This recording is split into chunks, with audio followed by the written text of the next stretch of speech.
Hey guys, welcome back to Record-ology. Okay, we have something very unique as we return back to records at this point in time. This is the Time Life Recordings presentation of To the Moon. This is one of the common 80s era, sort of book-bound releases that they advertised and packaged similarly, where they would have different collections. Another one, I have this Sentimental Favorites one. Reader's Digest did a bunch of these.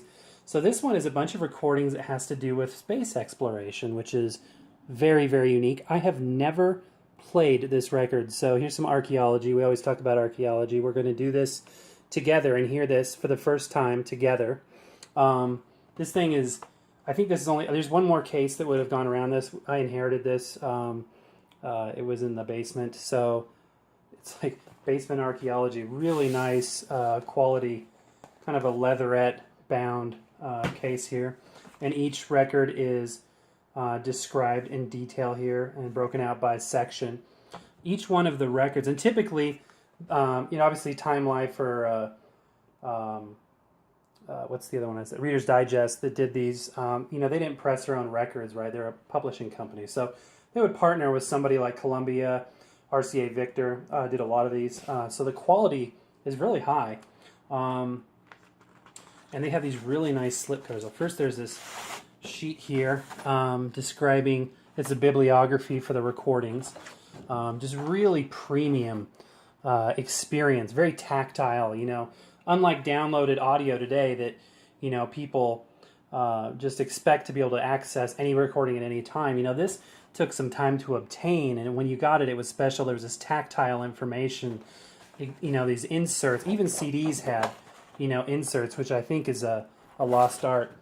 And the slip covers themselves, just beautiful. Oops, as I destroy one. So the record's already on the player there, but check that out. I mean, just really high quality anti-static slip cover, made in the USA. Multiple records here. Each one, there's not a whole lot of recording time on an LP record there. So, if you wanted kind of a lengthy set, it would take quite a few records. Okay, so let's go ahead and listen to this. Again, I haven't heard this, so it'll be, we'll be hearing it together for the first time.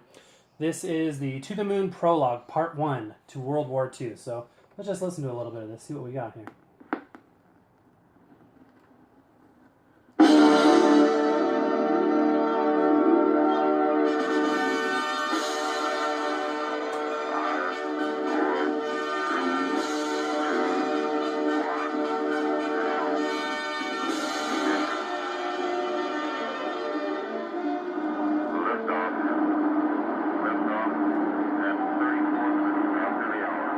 We set sail on this new sea because there is new knowledge to be gained and new rights to be won, and they must be won and used for the progress of all people. But why, some say, the moon? Why choose this as our goal? And they may well ask, why climb the highest mountain? Why, 35 years ago, fly the Atlantic? We choose to go to the moon. We choose to go to the moon.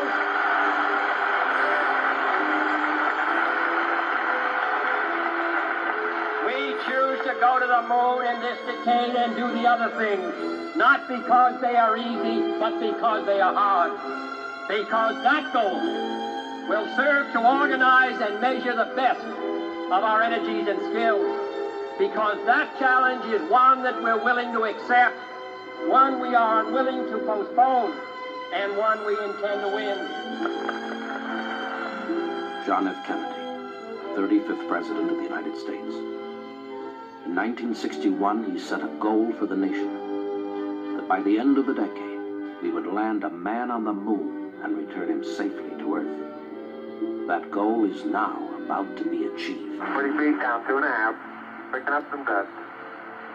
30 feet, 2.5 down. July 20th, 1969. These voices are coming from a lunar module as it descends to the moon in the frozen silence of space almost 250,000 miles from Earth. Now, at exactly 3:18 p.m., Central Daylight Earth Time, the manned module touches down. instantly comes the message of which mankind has dreamed throughout the ages.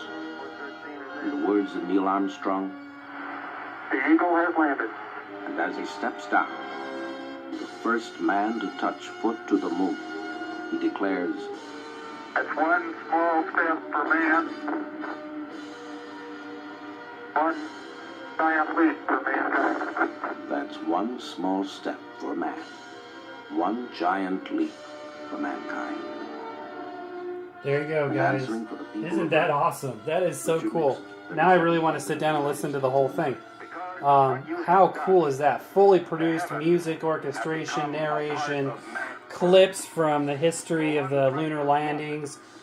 Super cool. We only listened to a couple minutes of it there.